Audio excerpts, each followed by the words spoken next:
Son las 7:08. Vamos de inmediato al diálogo con el licenciado Rodrigo Gómez de la Torre, analista agropecuario, económico y político aquí en OMS Noticias. ¿Cómo está? Buen día. ¿Cómo le va? Muy buenos días, Orlando. Buenos días a todos quienes nos siguen a través de las redes. Hay 16 candidatos presidenciales, todavía no se inscribe ninguno. ¿Cómo analiza usted el tema cuando hay una desesperación de estos ecuatorianos por salvar al país, don Rodrigo? Bueno, creo que nuevamente vamos a ver una sábana con 17 candidatos o probablemente uno menos. No veo que haya soluciones estructurales. Vemos propuestas coyunturales de la absoluta gran mayoría y obviamente en un momento complejo con una realidad de estiaje, con una realidad de apagones que se anunciaron anoche y con unos cortes extremadamente prolongados que van a comprometer mucho la situación. De ahí el Ecuador no creo que necesita salvadores de la patria, no importa quién sea. Creo que necesita administradores responsables, que es diferente. Y esos administradores están dando ya soluciones a los problemas energéticos. Plantean 1.000 soluciones, pero no nos dicen cómo la van a hacer, porque lo que más se requiere son recursos económicos para poder invertir y poder ejecutar obras que permitan darle energía al país. Entonces regresamos a que no son administradores, ni potenciales administradores, sino están solamente como salvadores. Llego yo a la presidencia y el problema del estiaje se acaba casi por decreto. Entonces, y eso no funciona así, no es un tema de estiaje, no es un tema de generación, es un tema de planificación. Esto lo conocíamos hace más de 2 años y había que tomar acciones y ya sabíamos que Colombia nos iba a reducir la provisión de energía cuando comienza el problema de estiaje a ellos, porque tienen una matriz energética equilibrada. Hidroeléctricas, termoeléctricas, eólicas, fotovoltaicas, todos contribuyen e inclusive tienes opción de que el sector privado participe en generación para venta sin toda la tramitología, trabas, burocracia que tiene el Ecuador. El Ecuador viene desde hace rato anunciando este problema, inclusive anterior a la famosa ley cero apagones, pero estamos ya con unos cortes, como digo, se anunciaron anoche con horarios desde 9 a 11 horas diarias con intermitentes, o sea, con una pausa en algunas zonas. Entonces sí hay que ver que esto sí se pudo haber analizado un mes y medio antes y haber hecho cortes programados para ir almacenando recursos en Masar que nos permitan tener cortes menos impactantes. Sabíamos que el hueco energético es de más o menos 1.200 megavatios y sin embargo hay todavía muchos pendientes de realizarse, porque al final del día, se diga o no se diga, lo que estamos esperando es las lluvias, porque tenemos una matriz energética desequilibrada. El 92% depende de lluvias, el 8% son el resto de energías. Fotovoltaica para darle uso al terreno aplanado del Aromo, se firmó en el 20, todavía no tiene permiso. Eólica, Villonaco 2 y 3, se firmaron en el 20, todavía no están con permiso para terminar la construcción. Ojo, no de operación. Los proyectos eólicos pequeños, los proyectos fotovoltaicos pequeños, he visto en Imbabura proyectos de construcción, deberían tener carta blanca y el apoyo para que el privado pueda generar lo más pronto posible y venderle a la red estatal. ¿Y qué le parece, pero para Rodrigo? eso hay que transparentar las cifras de generación, de transmisión, de distribución, que parece que son el secreto mejor guardado. Inclusive parece mejor guardado que las cifras de Tomasi. ¿Y qué le parece que desde la Asamblea Nacional le exigen una solución inmediata al tema energético al actual gobierno que tiene 10 meses de posesionado. En 10 meses ya tuvo tiempo, pero lo de la asamblea es otra vez política pura y dura. Es politiquería. Necesitamos entender el problema y buscarle soluciones de mediano y largo plazo, porque no es cuestión de que mañana comience a llover en Cuenca y los apagones de 9 horas le bajamos a 2 horas, le echamos la culpa al anterior o al clima y seguimos con una ley que prohíbe la inversión privada que salió del Ejecutivo y validó el Legislativo. Detalle importante, o sea, esas leyes se aprobaban con más de 100, más de 120 votos. O sea, es que oposición tampoco había. Había más bien, salía del Ejecutivo y se aprobaba en el Legislativo y todos festejaban. Pero esto de aquí es planificación, no es política. Pero en cuanto a la ejecución de leyes, estas se miden en función también de la reacción que se tienen en determinados sectores, sean públicos, es decir, sindicatos públicos, trabajadores sindicalizados, está por medio también el terrorista ISA, que no quieren saber que el sector eléctrico se ha entregado al sector privado, que tiene los recursos y que sabe administrar, porque vemos que el Estado no sabe administrar. Y usted bien lo dice, este es un problema que no es de ahora. Yo recuerdo de la hora Sixtina o de Sixto Durán Ballén, a esta parte hemos tenido cualquier cantidad de racionamiento, producto del clima, no del estiaje, sino del clima mismo, que no nos juega a veces bien y a favor. El año pasado ya sabíamos que esto llegaba. Ajá. En campaña se dijo que esto se solucionaba en 2 minutos. Y no son 2 minutos, son ahora 9 o 11 horas de corte de energía eléctrica. Ajá. Entonces, si ya tenemos claro esto, yo sé que el mamotreto constitucional del 2008, y así lo califico, es un documento que bloquea la inversión privada por todas las formas. Pero curiosamente la ley cero apagones también lo hace. Claro. Entonces apenas le dan a los empresarios la producción de 10 megavatios, 20 megavatios, y eso no es solución. Se necesitan 1.200 megavatios que necesitamos hoy ya. Y además le dan 10 megavatios con una cantidad de trabas y trámites para poder vender que no lo hace atractivo. Y el otro tema, si yo voy a generar y me va a costar 4 centavos la generación, 5 centavos la generación, el Estado quiere comprarme a 3.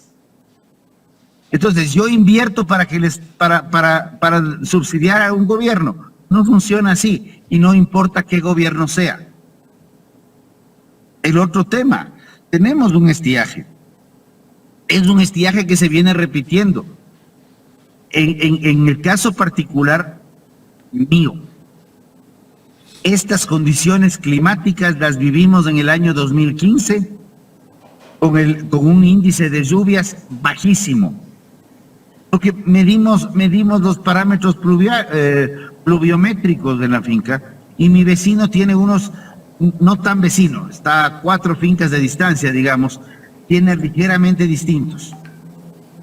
¿Por qué no tenemos esta información provincia por provincia, cantón por cantón, desde el INAMI, que tiene la información, y por qué no la publica regularmente o en último caso? Facilítenos la compra, pero cuando voy al INAMI, porque he ido al INAMI, me dan 300 vueltas. Teniendo la información histórica, vamos proyectando qué podría venir, a pesar de que los cambios son un poco más fuertes, no dejan de ser movimientos cíclicos. Entonces podemos prever. De igual manera puede prever el gobierno para protegerse de los problemas de estiaje y poder anticipar los problemas. Pero te estoy hablando de que en el 2015 vivimos de esto. Ese hace un par de días en términos climáticos, un par de horas en términos climáticos. Ahora, el tema burocrático y el tema de una visión de país nos tiene como nos tiene. No solamente el tema energético, que ahora es tema de momento, ¿verdad? Sino otras circunstancias. Yo fui invitado y estoy asistiendo a un seminario de sostenibilidad fui invitado por una empresa transnacional para conocer la realidad de nuestro país y del mundo respecto de justamente la falta de agua dulce, sobre todo para potabilizarla y alimentar al ser humano. Y resulta que parte de ese esquema es la disminución que hay que hacer de la quema de combustible fósil. Y hay empresas e industrias que queman alto combustible fósil, pero como están entrando en ese proceso de disminuir el calentamiento global que tiene el planeta, esta empresa transnacional se contacta con Quito para decirle, mire, ustedes tienen mucho desecho de material de construcción. Hagamos un acuerdo, empresa pública, empresa privada, para disminuir ese impacto que afecta a la naturaleza y aprovechar esos residuos para reutilizarlos en la planta que tenemos aquí en el país. Resulta que tienen 2 años y primero pasan al área ambiental del municipio de Quito. Después de 1 año le aprueban, pero después de esa aprobación tienen que pasar a otra área del municipio de Quito. Y esa área le dice, bueno, y los permisos municipales para que ustedes utilicen esos hechos de materia de construcción, ¿dónde están? Bueno, se los consiguen, se los llevan. Dice, pero ¿dónde están ubicadas ahora esas construcciones? Entonces, como tienen identificado bien en un plano en Quito, le dicen, están aquí, aquí, allá. Queremos verla en físico porque queremos constatar, van y realizan la inspección, y ahí estaban. Y después dicen, bueno, ¿y el SRI cuánto va a recaudar por esto? Es decir, una serie de trabas, y tienen 2 años, y es para facilitar la recolección de desechos en la capital de la República, y de un mismo municipio no sale el permiso. Es algo incomprensible. Y te traslado eso a que este mismo proceso se va replicando en 220 municipios más, con el ejemplo de Quito como la capital, donde no es importante quién es el alcalde o qué línea política tiene. Es una estructura institucional que bloquea la inversión privada. Vamos, 1, 2, 3, 4 alcaldes en diferentes líneas, diferentes colores, diferentes tonos, con una central, una zona especial de desarrollo económico, parqueada al lado del aeropuerto de Tababela, que no se mueve. Tienes un aeropuerto en La Tacunga, que podría hacer maravillas, parado. Tienes cualquier cantidad de infraestructura que se construyó sin planificación, probablemente hasta con sobreprecio, pero parada. O sea, si ya fue construida, démosle uso. Pero no, trabar es mejor negocio. Y ahí es donde vienen los problemas. No es un tema del municipio de Quito. No es un tema de, inclusive de Guayaquil o Cuenca, Machala o el que fuese. Es un tema de mentalidad inclusive. Porque tal como lo hemos hablado, la ley 0 apagones de este gobierno o los problemas de estiaje de la época de Sixto Durán Ballén. Sixto Durán Ballén fue presidente en los años 90. O sea, tampoco le podemos echar la culpa a la Constitución del 2008. O sea, seamos crudos. Que la Constitución es estatista, sí. Pero además del estatismo hay una mentalidad como que quiere que el papá Estado dé resolviendo todo. Y ese es el principal problema. No queremos, en términos ganaderos, parecería que no queremos destetarnos del Estado, del gobierno. Y eso pasa factura, y esa es la factura que vivimos año tras año, en términos de ausencia de inversión extranjera directa, en términos de ausencia de soluciones de inversión nacional, inclusive para el Ecuador, y en donde parece que solamente unos pocos se benefician, que son los amigos permanentes del gobierno de turno. Y eso es algo que no puede seguir. Y a eso es lo que hay que combatir. Hay que combatir el estatismo. Hay que combatir el populismo. Entiendo que las nuevas generaciones, que la nueva visión inmediatista, un sinnúmero de aspectos. Pero también hay que entender que este es un país de 18 millones de ecuatorianos y que si bien este año hay una contracción global en inversión extranjera directa, tanto en Perú como en Colombia, porque en que haya contracción en el Ecuador mayor cambio no hace. Porque realmente la única inversión extranjera directa que tenemos desde la dolarización como inversión, no como crédito, es el oleoducto de crudos pesados, que ahorita se revierte al Estado a ver qué pasará con eso. Vemos cómo el Estado maneja las cosas, ¿no? Aquí vengo planteando, y lo hemos conversado también con usted, don Rodrigo, la necesidad de que los políticos, el sector social, el sector empresarial, se sienten a diseñar al país. ¿Qué país queremos? ¿Queremos un país agrícola? Ya petrolero, ya creo que no, porque nos queda poco. ¿Queremos un país tecnológico? Al revés. ¿Queremos un país turístico? ¿Qué país queremos? Porque cada 4 años también que asume alguien la presidencia, reinventa el país. Y el Ecuador más bien, en lugar de avanzar, estamos retrocediendo. Cada 4 años que un presidente asume, pretende reinventar el país. Pero cada que un ministro asume, pretende reinventar el sector. Y tenemos muchos sectores que tienen hasta 2, 3 ministros por sector dentro de un gobierno. Ajá. Entonces, imagínate cómo vamos. Ahorita hemos pasado, tuvimos el gobierno el de 10 años. En ese gobierno de 10 años, tuvimos 7 políticas industriales publicadas, tuvimos 3 políticas agropecuarias publicadas, y en el gobierno de Moreno se elaboró una nueva política con una visión mucho más liberal, con una visión mucho más pragmática donde incluía al mercado, y ahorita ya estamos rehaciendo una nueva política a finales de un gobierno. Ni siquiera hay un análisis del anterior, cuando ya estamos publicando un nuevo documento o pretendiendo publicar un nuevo documento. Por ahí va el mayor de los inconvenientes. ¿Qué hacer ante una falta de una política de Estado, básicamente en todas las áreas? Porque aquí también el ciudadano común y corriente elige un candidato y luego se olvida. Y cuando se le pregunta qué opina, yo no soy político, allá los políticos, pero está entregando a gente inescrupulosa los destinos del país, donde, perdónenme la expresión, nos odia a todos. A ver, yo creo que ya es un momento en que el ciudadano, yo creo firmemente en el voto facultativo. Ajá. Y me han dicho que con el voto facultativo, imagínate que solamente unos pocos votarán y quiénes ganarán. Los mismos que ahorita.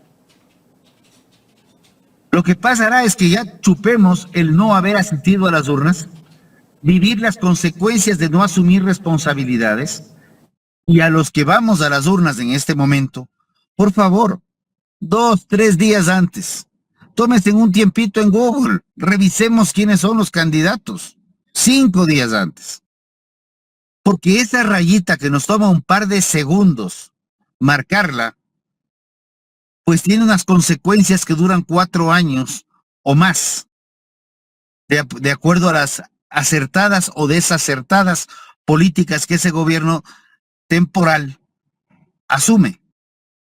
Entonces ahí es donde viene el tema, en donde ya es hora de que el ciudadano se empodere y se dé cuenta que los barrios que les va bien no son los barrios que más apoyo tienen del municipio de turno, del cantón que corresponda, sino son los barrios que mejor se han organizado entre los ciudadanos para protegerse de la delincuencia, para encontrar mecanismos de seguridad, para encontrar mecanismos de limpieza, para hacer mingas comunitarias, donde evidentemente hay ausencia del Estado, que sí está para cobrar impuestos, sí está para poner trámites, sí está para poner trabas, pero no está para dar los servicios que de acuerdo a la Constitución le corresponden.